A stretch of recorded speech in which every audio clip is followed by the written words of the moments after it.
Can you tell me your name, please? My name is Christy Demnowitz. Okay. Christy Demnowitz. How do you spell the last name? DEMNOWICZ. Okay. I'm interested in growgive.com. How did you come up with that? So GrowGive is a social benefit company that has a mission of helping make people more food secure. So for every $100 in sales, we grow and donate a vegetable plant to somebody in an area of food desert. And it started during the pandemic when people were worried about food security and things like that. So I've always been a gardener, and I decided to donate my extra plants to people, and then it developed into this. How big is it now? Still very small. Yes, we do. I mean, it's very small micro business. I'm the only owner and employee. But we're doing events like Flower Mart. We do the Baltimore Farmers Market. We do some other events. So right now we're just doing events and online. So what, besides giving or creating food for others, what else do you do here? Do you mean the products? Yes. Okay, yeah, so we make soy candles that are scented in garden scents. So we have a vine ripened tomato, baby bib lettuce, and sweet orange pepper. We also have seed kits, which are here. So we put together like a tomato lover's kit, which is 8 different kinds of tomato. We have a medicinal garden herb kit, so that's different medicinal herbs. We grow seedlings. Right now we have greens, collard greens, cauliflower, kale, and we'll have lots of tomatoes and herbs starting in about 2 weeks as well, and peppers. So where are you located, your farm? No farm. We work from home. It's in Middle River. Really? Yeah. How big is that? Not very big. It's a row house. This is quite an undertaking, don't you think? Oh, yeah. Thanks. I appreciate it. So our basement I turn into a grow room with lights and shelves and stuff. So that's where we start everything, and then it goes to the front yard after that. Wow. What then are your ambitions?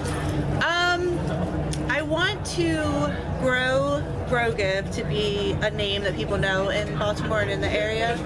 I also want to connect with maybe corporations to do like corporate gifts. So we would make a seed kit for their holiday party or whatever, and then give it out to their employees. I also want to do more, like we do wedding favors sometimes, so I think that would be good. And then as far as the plants that we give away, I always set a lofty goal, which we haven't quite met yet, but we're close. But last year we gave away 140, and so this year we want to double that at least. 280 plants? Yep, and we give them away through community partners. So we did a giveaway with the Emily Wall Foundation near Pimlico, and then we did another one. I can't remember the name of the group, but. So apart from giving it away, how do you check on the response, the feedback? So we give them our information. People are free to contact us if they have questions or whatever. Most people don't. But yeah, we also make sure the website's on the plant, and they have. So what keeps you going if people are not? I don't know. I just like to grow things. I like to grow stuff, but I like to make stuff. Yeah, I guess that's fun. And also, like, very much, I'm her partner. I'm just seeing how it started with her big passion is just making sure people can eat. People can grow their own food. People could have the means to not be hungry, and that's just a big problem. Go ahead. I was going to say, I think that it's a right that everybody should have to grow food, but because people don't have property, they don't have, money to buy stuff that they need, they don't have time to do it, and that's really unfortunate. So the idea is to, we give the plants to people in a 5-gallon bucket, and they take it home, so they don't need to worry about digging a garden or anything. So it's a way to just get people started that otherwise maybe wouldn't be able to. Are you primarily concerned about the situation in Baltimore, or are you? Yeah, so I used to live here. I lived in the city for about 11 years, and now we live in the county, but there's so many food deserts in the city. There's some in the county, like South Baltimore County is a food desert. They're just all over. What do you call a food desert? So food deserts are where there's a technical definition that I can't remember exactly, but essentially there's no place to get fresh food within walking distance or within a reasonable walking distance, so maybe like a half a mile, or there's no public transportation, or the public transportation to get from where you live to the grocery store is going to take like 3 or 4 hours. So yeah. So you're trying to reduce the desert or remove the desert? Neither one really. So we're trying to get people to grow at their house. Okay. You know, so even if they just have 1 or 2 tomato plants, that's fresh tomatoes. Even if they can't, you know, get to a grocery store where everything else is canned, you know. So yeah, it's just it's more of a supplement, but it's also to get people to take it, you know, to learn the craft of gardening, because everybody should know how. Well, thank you, and I wish you all the best. Sure, thank you so much. So will this be on your site or? Yes. Okay, cool. Thank you. Nice to meet you. So my establishment is called Yellow Chakra Garden, and so it was derived from the fact that yellow is my favorite color, and I try very hard to keep my chakras aligned every day, and so I obviously gravitate more towards yellow because one being my favorite color, and then also my mother passed away from pancreatic cancer, and so the yellow chakra is in charge of that part of your body, and so it's almost a dedication to my mother in a way. Were you into gardening before she passed? So when my mom passed away, that's kind of when I took to it, just kind of for a companionship type of thing, and I fell in love with it. It made me feel better, you know, when I was down and sad. So yeah, that's kind of how it started for me. Okay, from that to having a booth here at the flower shop. So I started out just doing just my own website online, and then I applied to get on Amazon, so I'm on Amazon as well as Etsy. I also am on Facebook and Instagram, and so we have a little bit of social media presence, and so yeah. How has it been for you so far? It has been different. So I have spent a large part of my life in the military. So when I will be retiring soon, but once I retire, this will basically be my life. And so it's a change, a pleasant change. Let's say that. Is this a lot of work? It is a whole lot of work. Yeah. What do you call the one that you stand next to? This one? So this is a Dracaena, and it's a lemon lime Dracaena. It can grow to be about 7 feet tall. And yeah, it doesn't like the sun, but we kept it out in the sun a little bit, so it's got a little bit of burn on it, but for the most part, it's pretty easy going. It likes to have kind of 50-50 shade and sunlight. If you can find kind of like a shadowy corner, it's perfect.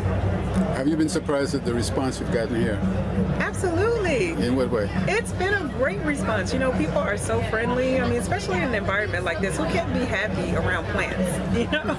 So yeah, it's been a great turnout. I think I may be one of the only vendors that carries houseplants out here, and so yeah, I think people are really appreciating that. So people can do some consultations through your website? Absolutely. Consultations. I'm sorry, what do you mean? Yeah, consultations, questions, asking you questions. Oh yes, there is a section on my website that says we love feedback. So give me some feedback, sort through. You know, if you see something that you like, let me know that. Which one was your favorite? Or even if there's something I can improve of, because I love constructive criticism. Yeah, that's about it.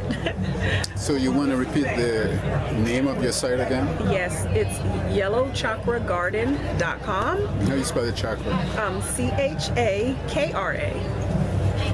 Thanks. You're very welcome. Okay, let's see this one.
So when I was a kid, I was super shy, and I remember having I would set little goals for myself so that I'd be like, okay, today during math class, I'm gonna ask Julia what time it is at 2:14 p.m. And so this is for anyone who has had to overcome some shyness in their life.